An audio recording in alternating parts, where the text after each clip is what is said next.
Okay, Psych 250 students, we were talking about different schools, approaches to deal with mental disorders, and now we're going to take it to the humanistic existential models.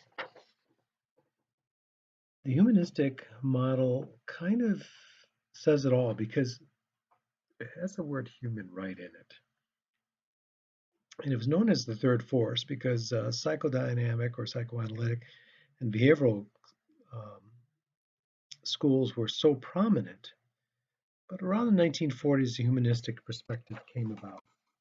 And what they argued was, look, in one school, we've got the unconscious, right? Psychoanalysis. We're not even aware why we're doing what we're doing. The behavioral school sounds like we're molded and shaped by reinforcements, punishments, our environment. With Carl Rogers and Abraham Maslow, they said, now look, wait a minute, hold on there. Isn't there a different way of looking at this whole situation? For example, isn't it about the choices that we make? And shouldn't those choices be something that's going to better our lives? Shouldn't we be hoping to get to self actualization, the top of the pyramid, as Maslow's hierarchy of needs represents? We start off with some very basic physiological needs, things that we absolutely need right now. I'm doing an experiment trying to identify the 100 precious things in my life. And if I could limit it to 100 things, that means I don't really need all the rest. So far, I've kind of boxed away about 500 plus items that I really don't need, right? Trying to get to that 100. Food, water, shelter, those types of things. And then we get into safety needs. Now, we all want to be safe and secure for sure. Then we get into the needs in which we love. We belong and love. This is where we form our close friendships, our intimate relationships, those lifelong relationships.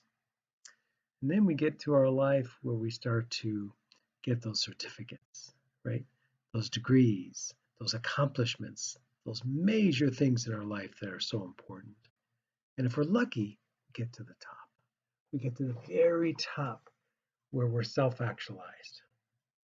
Folks like Abraham Lincoln, folks like Amelia Earhart, folks like Albert Einstein. Not perfect people, they had their flaws, but certainly exceptional individuals. So, what are these folks like? Well, as you can see, they have a lot of spontaneity about them. They are very independent. They have a lot of peak experiences. They take the time to stop and smell the churros. They have some very distinct characteristics that make up somebody who's self-actualized. Now, is it easy to get there? According to Abraham Maslow, no, it's not easy to get there at all because it's kind of like one of those carnival games, one of those ones you throw the ball and the ball doesn't quite go in the hole. And you have to spend about $50 to finally win the prize that would cost you by $20 if you bought it from Costco. The game is rigged. As much as we try to get ahead, something happens. We get our basic needs met, we lose our job. We move to a safer neighborhood, somebody breaks in. We fall in love, that person betrays us. We finally get our degree, and it turns out the school is unaccredited. So to get to the very top, and even Abraham Maslow, who created the theory, said that he didn't believe that he was self-actualized. It's very difficult. But it's all about choices, making the proper choices to better our lives. By you taking this class, you're getting towards 3 more credits closer to your goals. That's how I always tell people. Even if you're not taking it for a degree, you're just taking it for education. I've had students do that. You're getting closer to your goal. Every day, every lesson every homework that you submit is closer to your goals, right? Me videotaping this is closer to my goals to videotape all the chapters. So that's a humanistic perspective. Make the right choices, improve your life drastically. Make the wrong choices, stagnate, or maybe fall backwards. Your choice. It's kind of nice to have choices, isn't it? Even though we feel like sometimes we don't have a choice, we do. Now, enter the cultural factor. When you're examining mental illness, you have to consider culture. Now, I think of culture as a broad spectrum of things that include race and ethnicity and gender and sexual orientation, etc., etc. But it also includes food, religion, music that you're into, all kinds of variables. So let me tell you my case study for today. It's called Graveyard Dirt. It takes place in Texas, where my family is originally from. Graveyard Dirt takes place in a small town called Natalia, Texas, named after a small girl at the time named Natalia. It involves my paternal grandparents. Now, I'll never forget when I went to go visit my paternal grandparents. I hadn't been to their home probably in about 12 years. And my Uncle Chewy, not Chewbacca, a different uncle, uh, Uncle Chewy took us down there, and he wasn't sure exactly where the Pedrosa family lived. And so we stopped on this dirt road in Natalia, Texas, and we stopped and asked somebody, because, small towns, people are friendly, generally speaking. And we asked, do you know where the Pedrosas live? And they said, yeah, this whole block, right? All the houses on the street were various relatives, so we were okay. Now, what happened was my grandmother was very good at sewing. She was excellent. And there was another woman in the community that was a little jealous, according to the tale, because she wasn't getting as many sewing jobs because most people went to my grandmother. Well, suddenly fires started occurring around the house.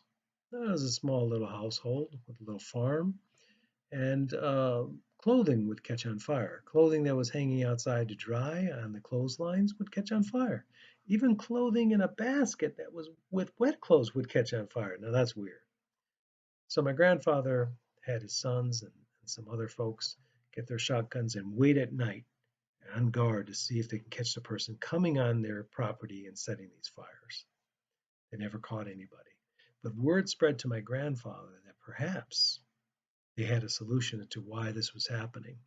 The other woman apparently was so jealous that she put some kind of curse on my grandmother. And that's what produced those fires.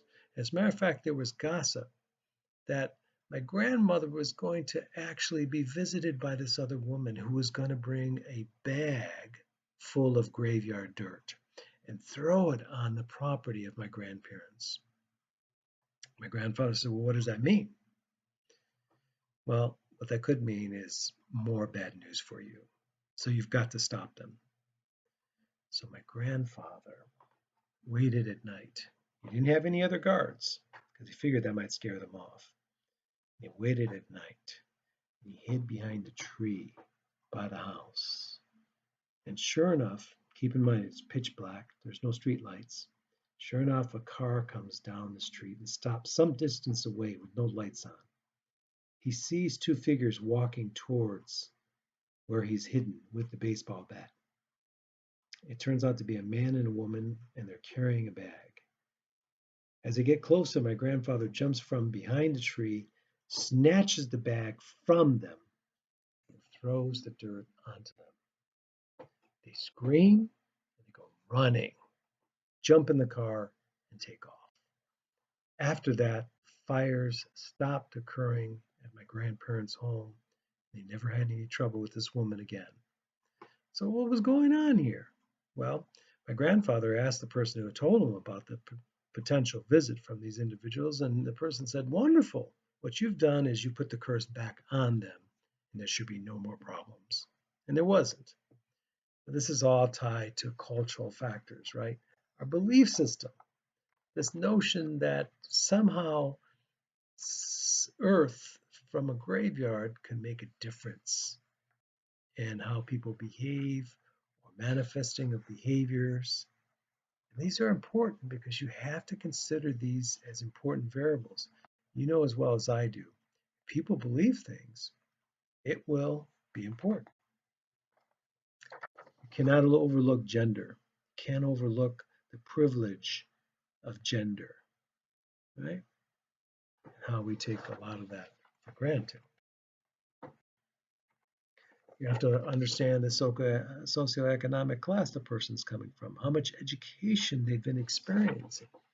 Some of us went through high school and we had some teachers that didn't seem very qualified to do what they were doing. We may have got a good grade in that class, may not have learned a whole lot. We have to look at the immigrant experience. Most of us have experienced that and the response to that.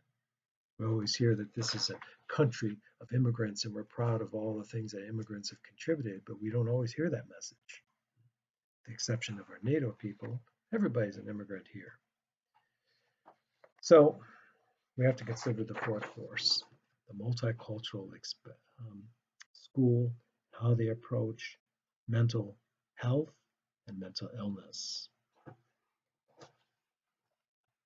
So keep in mind that there are some illnesses that you're going to encounter, things like ataque de nervios, that aren't really explicitly covered in the DSM. The DSM is starting to recognize some of these cultural variations. And you know as well as I do, if you've been exposed to different languages, some things just don't translate quite the same. Some dishes, when somebody tries to replicate them, aren't quite the same because they're lacking certain ingredients. And we have to consider that when we approach mental illness. What is the framework of what's going on in this particular situation? Right? Are you ready for some answers from chapter 2 on the first exam? Now, you kind of guessed it. Well, one of the questions I'm going to ask you is the cultural variables in the graveyard dirt story. And remember, details. Another question is going to be about the humanistic perspective. This notion of how we can help people who are suffering to reach their self-actualization.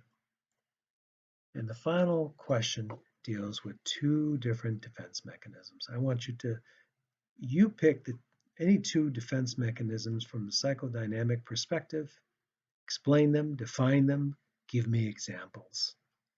Examples that you may have experienced. Right? Maybe you experienced some rationalization.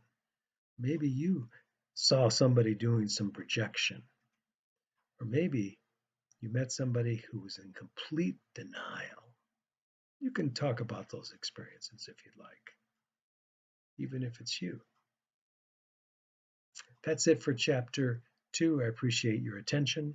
Can't wait for chapter 3. Take care.